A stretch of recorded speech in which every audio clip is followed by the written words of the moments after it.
കഴുത്തെന്ന് വിശേഷിപ്പിക്കപ്പെടുന്ന Hormuz കടലിടുക്കിൽ വീണ്ടും യുദ്ധകാഹളം മുഴങ്ങുകയാണോ? വെറുമൊരു നാവിക നടപടിയെന്നോ കപ്പൽ തടയിലെന്നോ ഇതിനെ ലഘൂകരിക്കാനാവില്ല. ആഗോള സാമ്പത്തിക ഭദ്രതയെ അടിമുടി പിടിച്ചുലയ്ക്കാൻ ശേഷിയുള്ള ഒരു ജിയോ പൊളിറ്റിക്കൽ പോരാട്ടത്തിനാണ് MV ടൗസ്ക എന്ന ഇറാനിയൻ കപ്പലിലൂടെ ഇന്ന് ലോകം സാക്ഷ്യം വഹിക്കുന്നത്.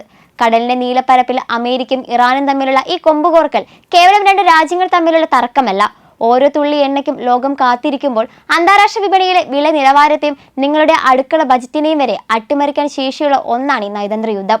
ഒരു വശത്തെ ലോകത്തെ ഏറ്റവും വലിയ സൈനിക ശക്തിയും മറുവശത്ത് തന്ത്രപ്രധാനമായ ജലപാതയുടെ കാവൽക്കാരായി ഇറാനും നിൽക്കുമ്പോൾ MV ടൗസ്കയുടെ തടയൽ ഒരു നിമിത്തം മാത്രമാണ്. എണ്ണ കപ്പലുകൾക്ക് മേൽ വീഴുന്ന ഓരോ നിഴലും ആഗോള സാമ്പത്തിക രംഗത്ത് കരിനിഴൽ വീഴ്ത്തുന്ന ഈ കാലത്ത് ഹോർമുസിലെ ഈ നീക്കങ്ങൾ ലോകത്തെ മറ്റൊരു ഊർജ്ജ പ്രതിസന്ധിയിലേക്കാണ് അതോ ഓരോ യുദ്ധത്തിലേക്കുമാണോ നയിക്കുന്നത്? MV ടൗസ്ക സാധാരണ ചരക്ക് കപ്പൽ മാത്രമല്ലെന്നാണ് അമേരിക്കയുടെ ആരോപണം. സൈനിക ആവശ്യങ്ങൾക്കും സാധാരണ വ്യാവസായിക ആവശ്യങ്ങൾക്കും ഒരുപോലെ ഉപയോഗിക്കാവുന്ന ഡ്യുവൽ യൂസ് വസ്തുക്കൾ കപ്പലിൽ ഉണ്ടായിരിക്കാമെന്നാണ് അവരുടെ വാദം. എന്നാൽ ഈ വാദത്തിന് വ്യക്തമായ തെളിവുകൾ ഇതുവരെ പുറത്തുവിട്ടിട്ടില്ല. അതുകൊണ്ട് തന്നെ പല രാജ്യങ്ങളും ഈ സംഭവത്തെ സംശയത്തോടെ കാണുന്നു. അമേരിക്ക മുമ്പും ഇത്തരത്തിലുള്ള ആരോപണങ്ങൾ ഉന്നയിച്ച് കടുത്ത നടപടികൾ എടുത്ത ചരിത്രമുണ്ട്. പിന്നീട് അവയിൽ ചിലതിന് ശക്തമായ തെളിവുകൾ ലഭിക്കാത്തതും ലോകം കണ്ടിട്ടുണ്ട്. അതിനാൽ ഈ തവണ പല രാജ്യങ്ങളും അമേരിക്കയുടെ വാദം അതേപടി അംഗീകരിക്കാൻ തയ്യാറല്ല. ഇറാന്റെ നിലപാട് വളരെ വ്യക്തമാണ്. ഇത് നിയമവിരുദ്ധമായ നടപടിയാണെന്നും അന്താരാഷ്ട്ര ജലപാതയിൽ അമേരിക്ക ഏകപക്ഷീയമായി ഇടപെട്ടു എന്നുമാണ് ഇറാൻ പറയുന്നത്. ഇറാൻ ഏറെ കാലമായി അമേരിക്കൻ ഉപരോധങ്ങൾ നേരിടുകയാണ്. എണ്ണ കയറ്റുമതി മുതൽ ബാങ്കിംഗ് ഇടപാടുകൾ വരെ നിരവധി മേഖലകളിൽ നിയന്ത്രണങ്ങൾ ഏർപ്പെടുത്തിയിട്ടും രാജ്യം സ്വന്തം സാമ്പത്തികവും സാങ്കേതിക ശേഷിയും നിലനിർത്താൻ ശ്രമിച്ചു. അതുകൊണ്ട് ഒരു കപ്പൽ പിടിച്ചെടുത്തതിലൂടെ ഇറാനെ പിന്നോട്ടാക്കാമെന്ന കണക്കുകൂട്ടൽ അത്ര ലളിതമല്ല. മറിച്ച് സമ്മർദ്ദങ്ങൾക്കിടയിലും സ്വയം നിലകൊള്ളാനുള്ള ഇറാന്റെ ശ്രമങ്ങൾ കൂടുതൽ ശക്തമാകാൻ സാധ്യതയുണ്ട്. ചൈനയുടെ പേര് ഈ സംഭവത്തിൽ ഉയർന്നത് വിഷയം കൂടുതൽ അന്താരാഷ്ട്ര തലത്തിലേക്ക് എത്തിച്ചു. റിപ്പോർട്ടുകൾ പ്രകാരം കപ്പൽ ചൈനയിലെ തുറമുഖങ്ങൾ സന്ദർശിച്ച ശേഷമാണ് ഇറാനിലേക്ക് മടങ്ങിയത്. ഇതിനെ അടിസ്ഥാനമാക്കി ചില അമേരിക്കൻ രാഷ്ട്രീയ നേതാക്കൾ ചൈന ഇറാനെ പിന്തുണയ്ക്കുന്നുവെന്ന് ആരോപിച്ചു. എന്നാൽ ചൈനയുടെ നിലപാട് വ്യത്യസ്തമാണ്. അവർ അമേരിക്കൻ ഉപരോധങ്ങളെ ഏകപക്ഷീയവും നിയമവിരുദ്ധവുമെന്നാണ് വിശേഷിപ്പിക്കുന്നത്. അതേസമയം നേരിട്ടുള്ള സൈനിക സഹായം നൽകിയെന്ന ആരോപണം ചൈന നിഷേധിക്കുന്നു. ഇതിലൂടെ വ്യക്തമായത് ഈ സംഭവത്തിന്റെ പശ്ചാത്തലത്തിൽ അമേരിക്ക ചൈന മത്സരം കൂടി പ്രവർത്തിക്കുന്നുവെന്നതാണ്. ട്രംപിന്റെ റിപ്പബ്ലിക്കൻ പാർട്ടിയിലെ ഇന്ത്യൻ വംശജയായ നിക്കി ഹാലിയെ പോലുള്ള നേതാക്കളുടെ പ്രതികരണങ്ങൾ ഈ സംഭവത്തെ കൂടുതൽ രാഷ്ട്രീയമാക്കി. അവർ ചൈന ഇറാൻ ബന്ധത്തെ ഭീഷണിയായി ചിത്രീകരിച്ചു. എന്നാൽ മറ്റു ചില രാജ്യങ്ങൾ ചോദിക്കുന്ന ചോദ്യം വേറെയാണ്. ലോകത്തിൽ സഖ്യങ്ങളും വ്യാപാര ബന്ധങ്ങളും സ്ഥാപിക്കാൻ അമേരിക്കയ്ക്ക് മാത്രമാണോ അവകാശം?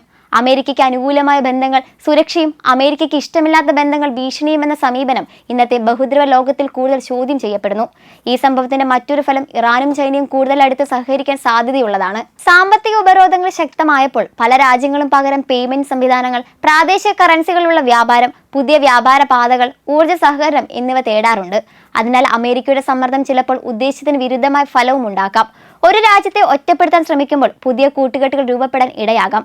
അമേരിക്കയുടെ ആഗോള പ്രതിച്ഛായയുടെ കാര്യത്തിലും ഈ സംഭവം ശ്രദ്ധേയമാണ്. ഒരിക്കൽ അമേരിക്കൻ നടപടി ചോദ്യം ചെയ്യാൻ പല രാജ്യങ്ങളും മടിച്ചിരുന്നുവെങ്കിൽ ഇന്ന് അതേ നടപടികൾക്ക് തുറന്ന വിമർശനമുയരുന്നു. സോഷ്യൽ മീഡിയയും തത്സമയ വാർത്താ ലോകവും കാരണം ഒരു വാദം പറഞ്ഞാൽ അതിനെ ഉടൻ പരിശോധിക്കുന്ന സാഹചര്യമുണ്ട്. അതിനാൽ സൈനിക ശക്തി മാത്രം മതിയാകുന്നില്ല. വിശ്വാസ്യതയും അത്ര തന്നെ നിർണായകമായി മാറിയിരിക്കുന്നു. ഇവിടെ ഒരു വശത്ത് അമേരിക്കൻ സമ്മർദ്ദ തന്ത്രങ്ങളാണെങ്കിൽ മറുവശത്ത് ആ സമ്മർദ്ദങ്ങളെ അതിജീവിക്കാൻ കെൽപ്പുള്ള പുതിയ ശക്തിയുടെ ഉദയമാണ് നാം കാണുന്നത്. ഇറാന്റെ വിട്ടുവീഴ്ചയില്ലാത്ത പ്രതിരോധവും അവർക്ക് കരുത്തായി അന്താരാഷ്ട്ര തലത്തിൽ ചൈന നൽകുന്ന തന്ത്രപരമായ പിന്തുണയും ഒരു പുതിയ ശക്തി സമവാക്യത്തിന് രൂപം നൽകി കഴിഞ്ഞു. പാശ്ചാത്യ ഉപരോധങ്ങളെ ചവറ്റുകുട്ടയിലേക്ക് എറിഞ്ഞുകൊണ്ട് ഇറാനിയൻ ഇന്ധനം ചൈനീസ് വിപണികളിലേക്ക് ഒഴുകുന്നത് കേവലം കച്ചവടമല്ല, മറിച്ച് അമേരിക്കയുടെ സാമ്പത്തിക യുദ്ധത്തോടുള്ള പരസ്യമായ വെല്ലുവിളിയാണ്. പാശ്ചാത്യ ഉപരോധങ്ങളെ ചവറ്റുകുട്ടയിലേക്ക് എറിഞ്ഞുകൊണ്ട് ഇറാനിയൻ ഇന്ധനം ചൈനീസ് വിപണിയിലേക്ക് ഒഴുകുന്നത് കേവലം കച്ചവടമല്ല, മറിച്ച് അമേരിക്കയുടെ സാമ്പത്തിക യുദ്ധത്തോടുള്ള പരസ്യമായ വെല്ലുവിളിയാണ്. ഹോർമുസ് കടലിടുക്കിൽ നടന്നത് ഒരു ചെറിയ സമുദ്ര സംഭവമായിരിക്കാം, പക്ഷേ അതിന്റെ രാഷ്ട്രീയ അർത്ഥങ്ങൾ അതിനേക്കാൾ എത്രയോ വലുതാണ്. ഡോളർ അധിഷ്ഠിത സാമ്രാജ്യത്വത്തിന് അന്ത്യം കുറിച്ചുകൊണ്ട് ഒരു മൾട്ടിപോളാർ ലോകം രൂപപ്പെടുകയാണെന്നും അവിടെ ഇറാന്റെയും ചൈനയുടെയും കൂട്ടുകെട്ട് ഒരു നിർണായക ശക്തിയായി മാറുമെന്നുള്ള കൃത്യമായ മുന്നറിയിപ്പാണിത്. ലോകം ഇപ്പോൾ നിശബ്ദമായ ഒരു വിപ്ലവത്തിലൂടെ കടന്നു പോവുകയാണ്. പഴയ ആധിപത്യങ്ങൾ തകരുകയും പുതിയ സഹകരണത്തിന്റെ പാതകൾ തുറക്കപ്പെടുകയും ചെയ്യുന്ന ഒരു പുതിയ വിപ്ലവം.